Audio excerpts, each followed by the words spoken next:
नमस्ते हिंदुस्तान। मैं नवीन मेहता। मैं अपने यूट्यूब चैनल नवीन लॉ लाइव पे आपका वेलकम करता हूँ। फ्रेंड्स, इसी वीडियो में हम दो टर्म्स देखेंगे। एक कॉन्ट्रैक्ट और जो ना एग्रीमेंट। दो टर्म बहुत ही पॉपुलर है और जो कॉमन लाइफ में और फिर लीगल लाइफ में जो है ना इसका यूज होता है। कॉमन लाइफ में बहुत से व्यक्ति को जो है ना कंफ्यूजन हो जाता है कि कॉन्ट्रैक्ट और एग्रीमेंट में डिफरेंसेस क्या है, या दोनों एक ही चीज है दो, या फिर दोनों अलग अलग है। तो इस वीडियो में यही डिस्कस करेंगे। वीडियो स्टार्ट करने के पहले आपसे रिक्वेस्ट है, अगर आप मेरे चैनल पर पहली बार आए हैं या फिर मेरे चैनल को सब्सक्राइब नहीं किया है तो इस चैनल को सब्सक्राइब कीजिए, और इस ताकि जो है ना इस तरह का इंफॉर्मेशन और इस तरह का अपडेट्स आपके पास पहुंचता है। तो आइए वीडियो स्टार्ट करते हैं।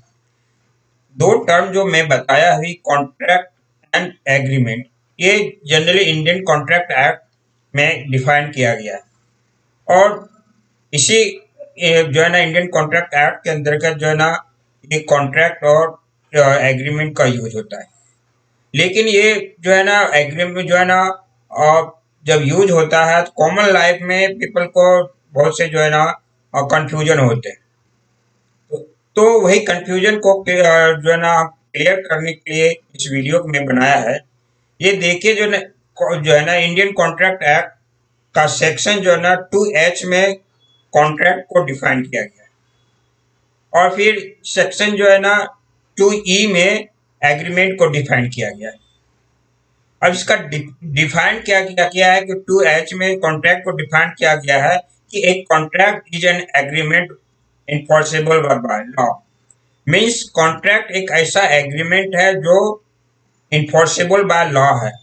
मीन्स लॉ के द्वारा आप इसको इन्फोर्स करा सकते हैं। अगर कोई व्यक्ति के, अगर दो पीपल के साथ या फिर जो ना मोर देन टू पीपल के साथ कोई एग्रीमेंट होता है और वो एग्रीमेंट आप जो ना लॉ कॉन्ट्रैक्ट का रूप लेता है, तो आप उस कॉन्ट्रैक्ट को जो है या उस एग्रीमेंट को जो है ना लॉ के थ्रू आप इन्फोर्स करा सकते हैं। अगर वो कोई भी व्यक्ति उस ग्रुप में या सभी मिलके जो है ना अपोजिट पार्टी वाले जो हैं वो अगर इस एग्रीमेंट को या कॉन्ट्रैक्ट को फुलफिल नहीं करना चाहते या फिर इंटेंशनली वो नहीं कर रहे हैं। आप सपोज कीजिए कि ए और बी है और ए कॉन्ट्रैक्ट किया बी से, लेकिन ए जो है ना इंटेंशनली कॉन्ट्रैक्ट तो कर लिया लेकिन बाद में वो जो है डिसएग्री हो रहा है या फिर कॉन्ट्रैक्ट को फुलफिल नहीं कर रहा है, तो बी जो है इनफोर्सेबली उसको ए को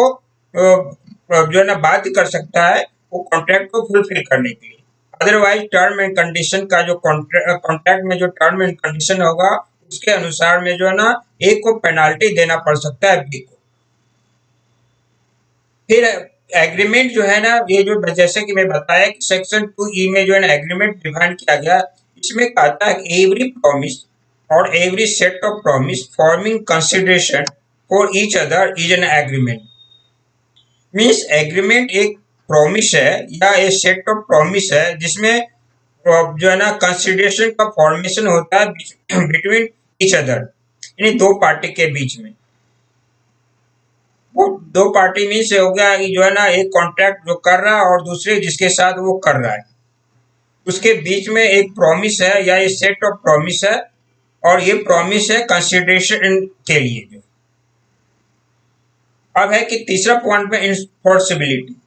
इन्फोर्सिबिलिटी मीन्स होता है कि आप इन जो है ना किस तरह इसको लागू करवा सकते हैं या कैसे ये लागू हो सकता है। Every contract is enforceable means जो है ना कोई भी कॉन्ट्रैक्ट हो, यानी कोई भी नेचर का कॉन्ट्रैक्ट हो, वो जो है ना इन्फोर्सेबल है। मीन्स ये लॉ के अंतर्गत आप इन्फोर्सेबल करा सकते हैं।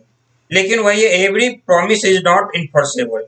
मीन्स दो पार्टी के बीच में किया हुआ प्रॉमिस इन्फोर्सेबल नहीं है जब तक कि वो कॉन्ट्रैक्ट का रूप नहीं लिया है।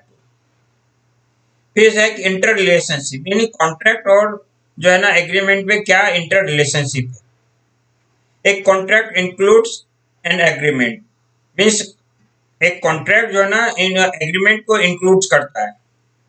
मीन्स एग्रीमेंट जो है ना कंटेंस करता है कॉन्ट्रैक्ट में। विदाउट एग्रीमेंट कॉन्ट्रैक्ट नहीं हो सकता है। यही वही है कि agreement an agreement doesn't include a contract, means agreement में कॉन्ट्रैक्ट कंटेंट नहीं करता है। स्कोप मीन्स इसका क्या स्कोप है? The scope of contract is limited as it is includes only commercial agreement. Means scope जो है ना कॉन्ट्रैक्ट का लिमिटेड है, ये केवल कॉन्ट्रैक्ट जो है ना कॉमर्शियल एक्टिविटी के लिए ही किया जाता है। लेकिन वही जो है ना एग्रीमेंट का जो है ना स्कोप वाइडर है। Its scope is literally wider as it includes both social agreement and commercial agreement. Means contract का जो है ना स्कोप लिमिटेड है, ये कमर्शियल जो है ना एक्टिविटी के लिए ही किया जाता है। लेकिन एग्रीमेंट का क्या है कि ये लिटरली जो वाइडर स्कोप है इसका, ये सोशल एग्रीमेंट के लिए भी किया जाता है या फिर जो ना कमर्शियल एग्रीमेंट के लिए भी किया जाता है। Validity only legal agreements are contract, means legally रूप से जो एग्रीमेंट किया गया है वो जो है ना कॉन्ट्रैक्ट है के। लेकिन एन एग्रीमेंट में बी बोथ लीगल और इलीगल, मीन्स एग्रीमेंट जो है ना लीगल भी हो सकता है और विदाउट लीगल में इलीगल भी हो सकता है। मीन्स जो है ना लॉ के अंतर्गत भी नहीं, एक प्लेन पेपर पर केवल बना लिया और फिर जो ना उसको आदमी एग्रीमेंट समझ लिया।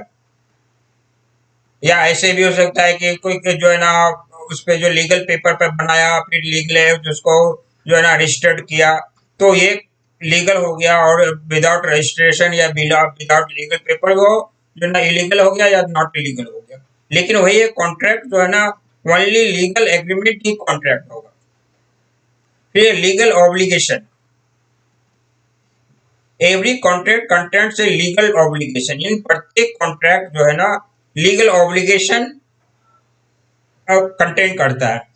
मीन्स जो भी कॉन्ट्रैक्ट में जो भी टर्म एंड कंडीशन डाला जाएगा वो टर्म एंड कंडीशन जो है लीगली रूप से वो इन्फोर्सेबल होगा। वही है, it is not necessary for every agreement had to be legal obligation. Means जो है ना एग्रीमेंट में है कि कोई भी जो है ना ऐसा नहीं है कि प्रत्येक जो है ना एग्रीमेंट जो है ना वो लीगल ऑब्लिगेशन ही है। Means it is not necessary for every agreement to have legal obligation. Means agreement में जो है ना टर्म एंड कंडीशन होगा वो लीगल रूप से हो भी सकता है या लीगल रूप से नहीं भी हो सकता, वो नेचर ऑफ एग्रीमेंट पर डिपेंड करता है। तो फ्रेंड्स इस वीडियो में हम लोग डिटेल से यही देखा कि जो ना एज पर जो है ना इंडियन कॉन्ट्रैक्ट एक्ट दो टर्म जो आते हैं कॉन्ट्रैक्ट एंड एग्रीमेंट, दोनों में क्या डिफरेंसेज है और ये कैसे यूज होता है और लीगली इसका क्या स्कोप है, इसका वैलिडिटी क्या है या फिर और जो ना इसका लीगल ऑब्लिगेशन क्या है। तो इस वीडियो में इतना ही। Thank you. जय हिंद।